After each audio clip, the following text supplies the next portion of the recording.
na ushikamano mkubwa. Kama unavyoona hizi kosta zote zimebeba ni wanachama kutokea pale Tunduma, na wote wakiwa ni wanachama hai wa kikundi chetu cha Nishike Mkono Nitabasamu. Ni katika majira ya baridi mkoani Songwe.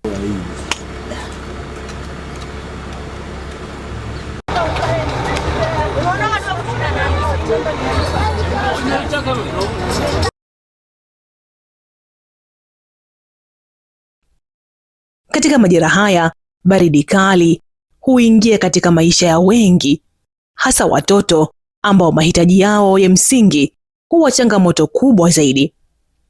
Lakini katika hali hiyo hiyo, bado kuna watu wanaoamini kwamba tabasamu la mtoto ni zawadi yenye thamani kuliko chochote.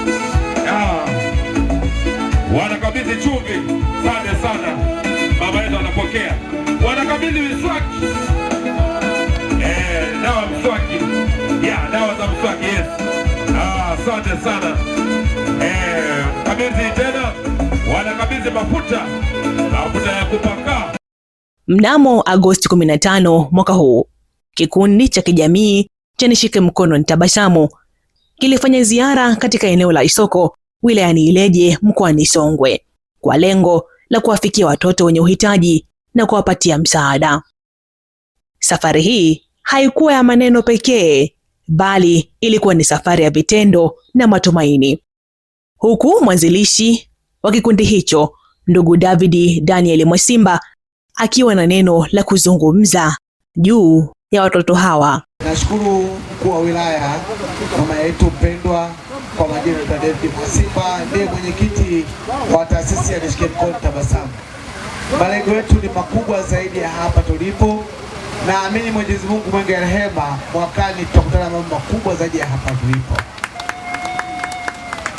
Pia niweze kumshukuru mama yangu mkuu wa wilaya, kwa sababu siku ya kwanza tulipopeleka barua aliweza kutusikiliza na kutuelewa ambacho tumekitaka ndani ya wilaya hii ya Ileje. Kwa hilo niweze kusema kwamba namshukuru sana mamangu kwa kutuelewa na kutusikiliza. Sisi kama Nishike Mkono Nitabasamu, ambayo kwamba ni kikundi kwa malengo ya baadaye, tunahitaji kwamba ni taasisi isiyokuwa na kiserikali, NGO. Baadaye mama yangu utatuelewa na tutusikiliza. Hivyo tuna machache ambayo tumeyaleta kwa kushirikiana na mkuu wa wilaya hii ya Ileje, mama yetu mpendwa. Nitaomba kwa kichache kwa ajili ya kupiga picha, kitakuja hapa. Tuna mambo mengi. Tumekuja na wanachama zaidi ya 300. Tuko hapa. Pia tutaomba wale watoto wote ambao wanaelewa na hiki kituo, tutakula chakula kwa pamoja.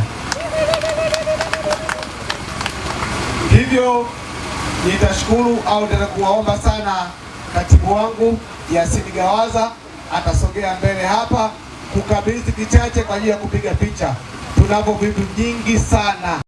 Katika ziara hiyo, kikundi hiki kilifika kikiwa na mahitaji mbalimbali, ikiwemo chakula, magodoro ya kulalia na mahitaji mengine muhimu ambayo yalilenga kuwasaidia watoto hao kupata mazingira bora na yenye matumaini. Mbali na yote yaliyojiri katika ziara hiyo, mkuu wa wilaya naye ndugu Farida Mgomi hakubaki nyuma juu ya tendo lililofanywa na kikundi hiki cha Nishike Mkono Nitabasamu, naye akawa na neno la kuzungumza. Napokuaga hapa, hotuba zangu kidogo huwa zinanipa shida. La mbele linakuwa nyuma, la nyumba linakuwa mbele, kwa sababu ya furaha ninayokuwa nayo, lakini pia na huzuni ninayokuwa nayo. Kabla sijaendelea, niwakumbushe kidogo kwenye vifungu vya Qur'ani na Biblia. Katika Qur'ani sura ya 2 aya 220, sura inaitwa Al-Baqara, inasema, na wanakuuliza juu ya yatima, sema kuwatengenezea hali zao za heri. Aya hii inasema kwamba mtu yote akikuuliza kuhusu yatima, manake umtengenezee njia nzuri ya heri. Lakini pia kuna aya nyingine ya sura ya 93 aya 9 Adhuha. Hii inasema moja kwa moja kwamba basi yatima usimdhulumu. Lakini pia kuna aya nyingine ya Qur'ani, aya 76 ya 8 Suratul Al-Insan. Hii inasema na uwape chakula pamoja na kukipenda maskini, yatima na mateka. Kwa maana hiyo haya hizi tatu zote ambazo nimezisoma hapa zinasisitiza umuhimu wa kuwalinda yatima, umuhimu wa kuwasaidia yatima, umuhimu wa kuwahudumia yatima, lakini umuhimu wa kutokuwadhulumu yatima. Katika kutokuwadhulumu yatima, sio tu kwamba labda mzazi wake alifariki akaacha nyumba na mali ukazidhulumu. Manake hata wanaoguswa wakaleta misaada kwa ajili ya yatima, ikatokea mtu amedhulumu ile misaada ya yatima au ametumia kivuli cha yatima kujipatia, basi atambue kwamba kesho kwa Mungu anacho cha kujibu. Lakini vile vile katika Biblia tumeona vifungu vingi ambavyo na vyenyewe vinasisitiza kuwasaidia, kuwatetea na kuwajali yatima. Wengi waliozungumza hapa walikuwa wanazungumza aya ya Yakobo 1:27 ambayo inasema dini iliyo safi na sisiyo na taka mbele ya Baba ni kuwatazama yatima na wajane, lakini kuwatazama katika dhiki yao na kuweza kuwasaidia. Lakini pia Kumbukumbu la Torati 10:18 inasema kwamba huwafanya yatima na mjane hukumu, naye humpenda mgeni akimpa chakula na mavazi. Lakini pia Kumbukumbu la Torati 24:19 aya hii inatufundisha kuwa mavuno yanayobaki yasilishwe yote, bali yapelekwe kwa yatima na wajane ili waweze kupata chakula. Lakini pia Zaburi 82:3-4 inasema mtetee mnyonge na yatima, mfanyieni hukumu mwenye kuteswa na maskini, mwokoeni mnyonge na mhitaji. Lakini pia kuna Isaya 1:17 inasema jifunzeni kutenda mema, tafuteni hukumu, msaidieni aliyeonewa, mpatieni yatima haki na mteteni mjane.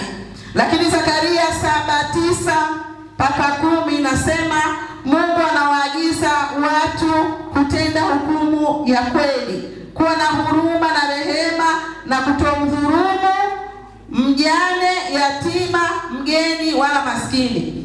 Tunaona kule kwenye Qur'ani kuna aya inayosema na basi msiwadhulumu yatima. Lakini tumeona Zaburi 7:9-10 na yenyewe imetuonesha kipengele cha kutokumdhulumu yatima. Lakini aya yote hizi hususani kwenye hii Yakobo 1:27 inataja wazi wazi kuwatazama na kuwasaidia yatima katika shida zao. Na ndio maana hapa hii haya wengi waliokuwa wanasimama wameweza kuizungumza.